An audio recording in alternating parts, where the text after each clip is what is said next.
Deline is the only community on the shores of the Great Bear Lake, the 8th biggest lake in the world.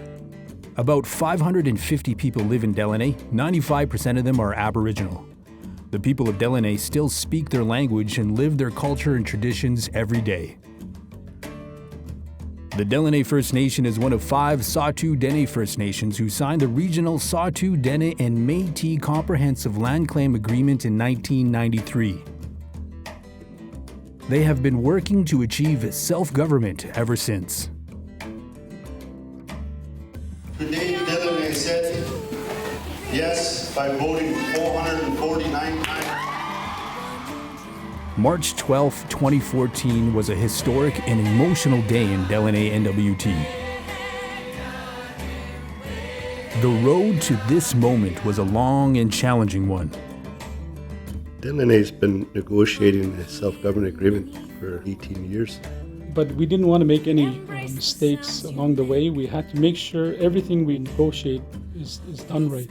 Nobody knew exactly what self-government should look like in Deline, other than the fact that we knew that we needed to do something. The only way the people could work and accomplish things was to come together as one.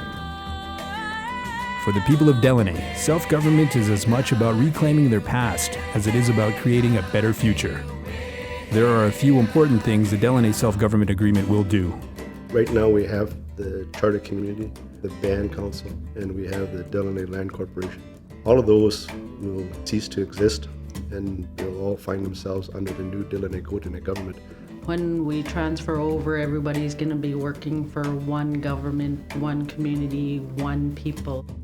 As an Aboriginal public government, the Deline government will be elected by and serve both Aboriginal and non-Aboriginal residents of the community and all Deline First Nation citizens, no matter where they live.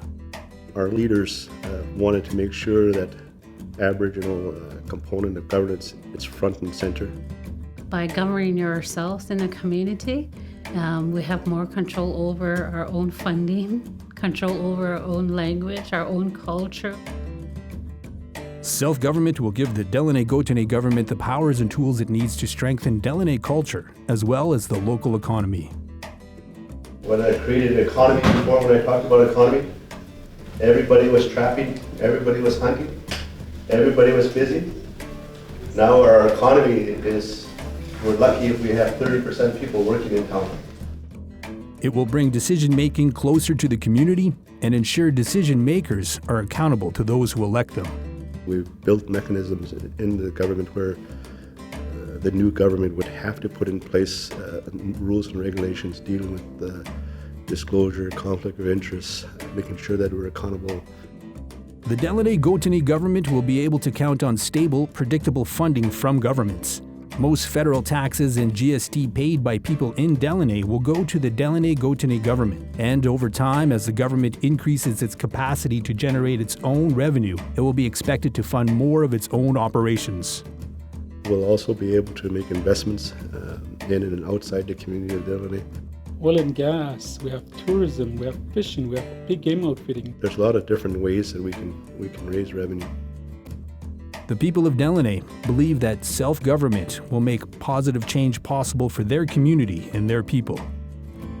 We have a lot of issues with respect to housing, education. We want to take care of our own people. We would have control on how we educate our children.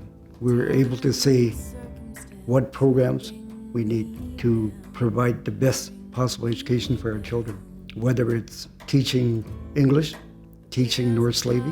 I like to see us as independent Aboriginal.